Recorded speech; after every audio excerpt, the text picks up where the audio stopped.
با عرض سلام دوستا و عزیزای گرامی، السلام علیکم و رحمت الله و برکاته. آمدن های روزای عید قربان است، نزدیک شده. با تمام مردم مسلمان جهان عید قربان برشان تبریک میگویم از صمیم قلب. روزه و نماز و عبادتشان به دربار خدا داخل آدمای خوب، با عزت، با برو، با شرف باشین، نه با خل حاجه و غازه ها. کدام غازه ها؟ کدام حاجه ها؟ کلش سودخور، کلش دروغگوی، کلش حرام خور. هرچه میرن همسایهشان گشنه، میرن از حال احوال همسایه و دوستای خود خبر ندارن. و داخل غازی ها، کدام غازی ها؟ همون غازی هایی که مردم هم میکشه و به قتل میرسانه. داخل هزا این اگر بگوین یک بدواست، بدوا میکنین. و روزه و نماز شما قبول، عید شما مبارک. این بهترین عیدی است. برادران و مردم، یک وقت 100 سال پیش، 1.5 سال پیش تیاره نبود، 6 ماه رفت میکرد، 6 ماه آمد میکرد، حاجی میشد. به نام عمره حاجی نبود.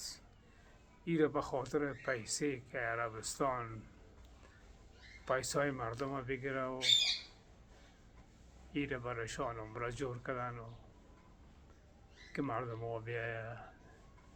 او مردم هایی که در خود عربستان بود هر روزشان عمره بود. دور پیش مکه معظمه، بیت الله شریف. دیگه برادرها، یک دفعه حج مردم فرض است، نه بار بار حج برین. ما و شما میگیم خانه خدا، این مسجد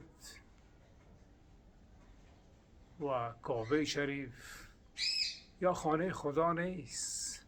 خانه خدا قلب مسکین و بیچاره است، قلب است. قلب خانه خدا می باشه.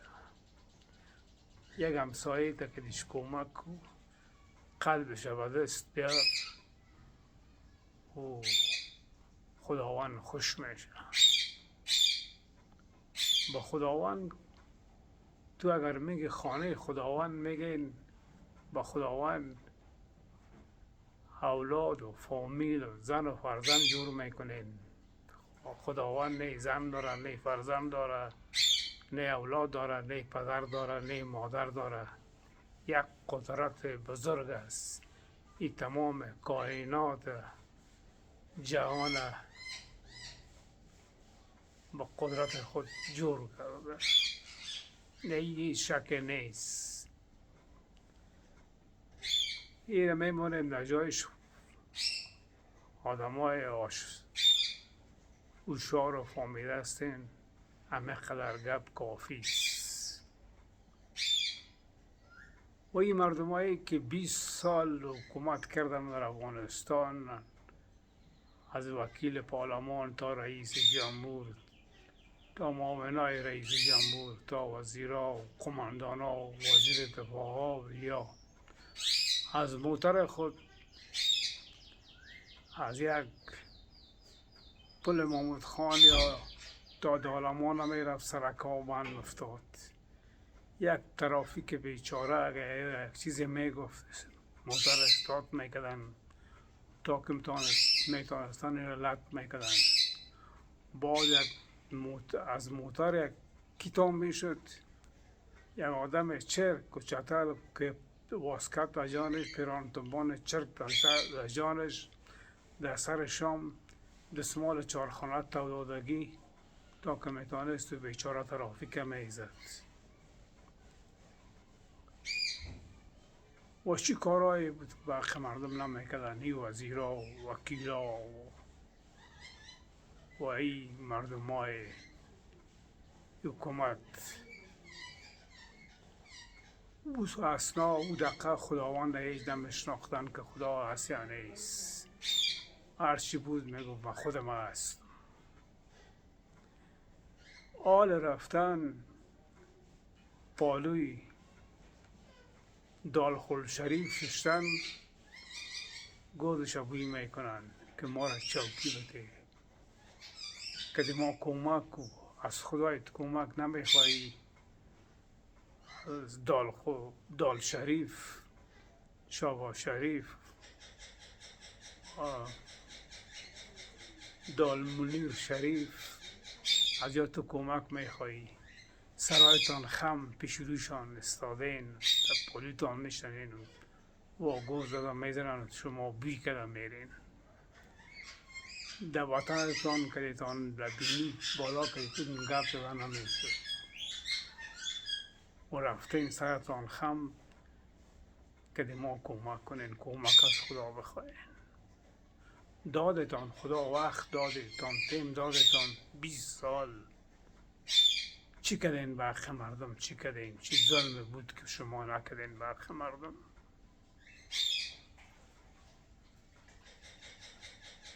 یک نفر در کابل درام میرفت، یک شانه میخورد که دیم نفر خود جنگ میکرد که چرا مرا شانه زدی. یکی او میگفت، یکی او میگفت. میگفت ما غیرت دارم. آل ماجر شد دستی، در پاکستان هستی، چیز که پاکستان نمیگید. بی غیرت میگید، نمکرام میگید، بی وجدان میگید، کل گپایشو میکشی بود. و پاکستان از ترس پلیس خپ میگردی و پیش قومت و خیشت و برادرت و دوستت نمیایی. در وطنت چقدر خود غیرتی میگرفتی، چقدر خود غیرتی میگرفتی که من غیرت دارم. بیاید به وطنتان بیاین، نقفق پاکستان نکشین. این پاکستان 70-80 سال میشه که جور شده. ما شما تاریخ بسیار سابقه و گوهن داریم. افغانستان نصف کردن،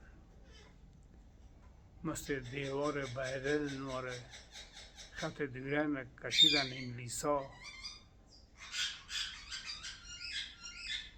قوم جدا کردن. کار انگلیسا بود. و این انگلیسا از افغانستان برآمدن. وقتی امیر امان الله خان استقلال آزاد شد، از دلش میره؟ نمیره. هر کار که از شو میکنه. برام پاکستان یک ملک تاسیس کردن و جور کردن که ما افغانستان هم آرام نمانیم و کشمیر هم آرام نمانیم. این دو پاکستان که باید بیادر هستن، بچه یک پدر هستن، یک قوم هستن. بنگلادیش هم از پیش پاکستان رفت. پاکستان هیچ چیزی نیست، 100 سال پوره کردن نمیتونه. خیانتی که به مردم افغانستان کرد یا جبران میکنه، اینا میمونه. باقی مردم ظلم کردن. این 20 سال 10 سال مجاهد افغانستان که از روز دفاع کردن، در خاک ما آمدن، در حقیقت از پاکستان دفاع کردن. پاکستان میرفت آبای گرم کراچی رو میگرفت و یا دفاع کردن از ملک پاکستان. اگر از ملک خود دفاع میکردند روز برآمده بود نیامدند ملک خود جور میکردند، انتخابات میکردند، جنگ نمیکردند، ملک خود آباد میکردند. امروز ملک ما گل و گلزار و آرام و آسوده می بود و حالی هم خداوند امارت اسلامی را همت بده، خیر بده، تا جایی که میتونن خدمت میکنن که مردم آرام شود. سرکار را جور میکنن، پلا را جور میکنن. چی کردن 20 سال بعدتان خوب پورا خبر دارین.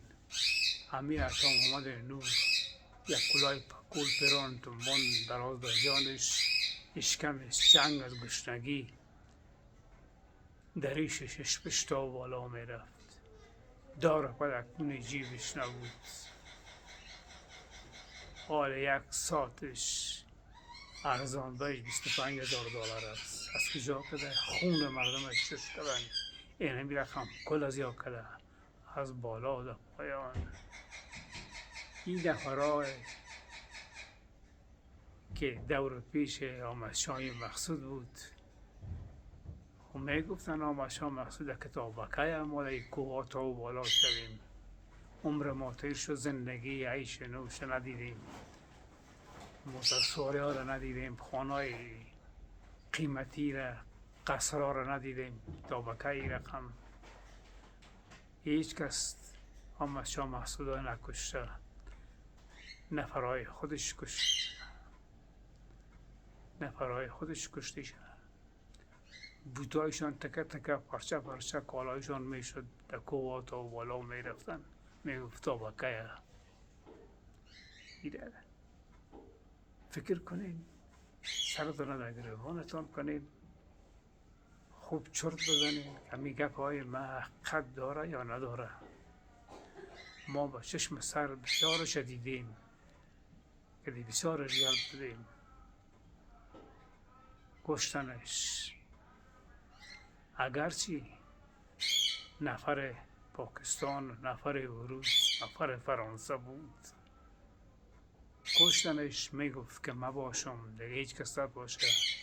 جا طلب بود، میگفت مباشم هیچ کس نباشه. ایو میگفت مباشم، گلبدین میگفت مباشم، سیاف میگفت مباشم. سیاف خورزاده خود بود، مادرزاده خود به نام ممتاز چی کار بقیش نکرد، چی چور و چپال سرش نکرد، زمین ها را غصب نکرد. حال جواب بتنی دیگه ایش مال به نام ملای عزت بود، به نام ملای عزت بود. چی کارا بود به حق مردم نکرد، چی ظلمایی بود به حق مردم نکرد. پیسه برای از یا نبود، برای کل مردم افغانستان بود. ما و شما که راه میریم به وطن سر پیسه راه میریم، سر ذخیره راه میریم، زیر پای ما زمین خود ما هر چیز است. این خارجی ها که خدا کشتنی انداختن به این خاطر انداختن که ملک از یار مالش ببریم، زندگیش ببریم، خودشان گشنه و تشنه نگاه کنیم. یک چند تایی شب به نام قبولی و قبول شدن و چیزا فریب میتیم، میبریم، ملکشان هم بگیریم. وقتی که انگلیس در افغانستان بود، کابل خورد بود، یه نمی شهر کهنه بود. در این شهر کهنه انگلیس که دی انگلیس های وطنی گزمه میگشتن، شب 10 نفر و 5 نفر از یاره بچه جوان ما میکشت. چراغ که روشن می بوده خانه تق تق میکرد که چرا چراغتان روشن است، گل کنین. برا میمون مدیمان به درد نمیخوره، هر کس برا خانه خود، جلسه نکنین. انگلیس دزانو در آمردن. همین جوانای افغانستان بود، همین مردم افغانستان بود که انگلیس از خاک کشید تا پل اتک بیرق زد که اینجا وطن ماست. از دل انگلیس مبراید کی را جور کرد؟ و این پاکستان را جور کرد، این چتلستان و مردارستان را جور کرد. سر افغانستان هر کار کنه بتانه، صلاحت میتیمش، قدرت میتیمش، پیسه میتیمش، پنجابی های چتل و مردار نوکر خود جور میکنیم. این پاکستانی ها، سرکردهای پاکستانی ها، رهبرهای پاکستانی ها اولاد پدر خود نیستن، کلش اولاد انگلیس هستن یا کلش اولاد انگلیس هستن. خصوصا مردم پنجاب خاندانش دالخور و شریف خاندان میگن، جان میتن، بیشرف خاندان هستن. نگفتم هیچ نواب شریف که فوج 100 ساله 120 ساله افغانستان را تباه و برباد کردم، خدمت کردیم به پاکستان؟ نگفت؟ کل ما شما به گوشهای خود نشنیدیم، با چشمای خود ندیدیم؟ پس برات گرفت، سر چوکی خود ششت. این مردم هستن، این مردم از ما نمیشن، این مردم ها مقصد مدعا دارن که وطنشان را بگیریم، زندگیشان را بگیریم، ملکشان را بگیریم، به عزت بسازیمش، به آبرو بسازیمش. ما نمیفهمیم این 20 نفر یا 40 نفره که وزیر و قماندان و پشکل و ای ساله ناساله و ای تگ و دوز و کان و قرد دوستم و غدار یا کلشان که در اسلام آباد میرن میشنن دفتر جور میکنن، شما را نمیمانه، شما را مونم رقم و موقعیت هم شما بدین، شما را جنگ انداخت، فساد انداخت، اینمی بیرانی را انداخت، خانهای مردم از سر شما چور کرد، خانهای مردم از سر شما چور و چپاول کرد، زن مردم برد، دختر مردم برد. هیچ شر ندارین، باز هم اون کارا را میکنین. محقق بی غیرت در مذهب شما حال قاری محمد عیسی خوب فهمیده، خوب میکوبیتان، خوب هر چیز میگیتان. دیگه برادرها بس از مهاجریت نمیزیبید ما وام دا خاک پاکستان، نمیزیبه مهاجریت، نمیزیبه که ما مهاجر شویم در پاکستان باشیم، پت از گیر پلیس بگردیم. برای خدا دیدین زنتانه دخترتانه که دی سیلی زد در پس گلهش، بزرگ کرد لغت زدش، در موتر بالایش کرد. ما چطور خدا دیگه غیرتی بگیریم تا بکه ببینیم ایره، تا بکه ببینیم ایلا کنیم ملکشانه، روزیتانه اوجام خدا میته، ایجام خدا میته، هر جای روزیتانه خدا میته. بیاین در ملکتان، در اینجا هیچ کس شما را چیز گفتن نمیتونست. یک چیزی میگفتیم ما افغانیستیم، چه غیرت داریم، حالا که پاکستان از این نمکرام میگیتان، رزیل میگیتان، بشرف میگیتان، هر چیز میگیتان، اون را قبول دارین، نموجه خودک بغلان راختین. پلیس پاکستان گیریتان میکنه، 100 روپه و 50 روپه و 100 روپه تان میگیره، شیر و پراته میخوره، خون نکته کده و اشکم نکته کده و سر موترسیکل میگرده و از خوش آمستین این پیسه داده میشه الهی ما کرد. صبح دیگه ایش میگیره تا بکی در خانه پت میشینی. دیگه عید قربان براتان تبریک میگم. نکنی رقم دوستم باره امسال ایدم در کابل نماز ایدم میخوانم، امسال در کابل نماز ایدم میخوانم. بازو به او چرک بشیر احمد چرک تایب او ماشال ما چی ماشال داره؟ ماشالی چیست؟ ماشال ما عید قربان و عید رمضان در کابل میخونه. این گپ شما هم نزنین که ما عید میخوانم. رقم دوستم ماره، دوستم خیلی لاف زده، بتاق زده. هر اتاق خدا نامش، یکیش کابل مانده، یکیش تاج قرغان مانده، یکیش مزار مانده، یکیش سمنگان مانده، یکیش فاریاب مانده، یکیش میمنه مانده. ما در ایج هستم، ما در اوج هستم. در هر جایی که زندگی میکنه یا کیسه میکنه یا جوالیگری میکنه یا هرچی که میکنه، یک 4 نفر فریب داده به حق مردم خود چقدر ظلم کرد. این برادر به خدای کریم رحیم می سپاره میتانه. خدا روز خوش بتانه، عید خوب بتانه، به خوشی و به خوبی عید سپری کنین، به جانجوری، به محبت، به دوستی. ومن الله توفیق، با امان خدا.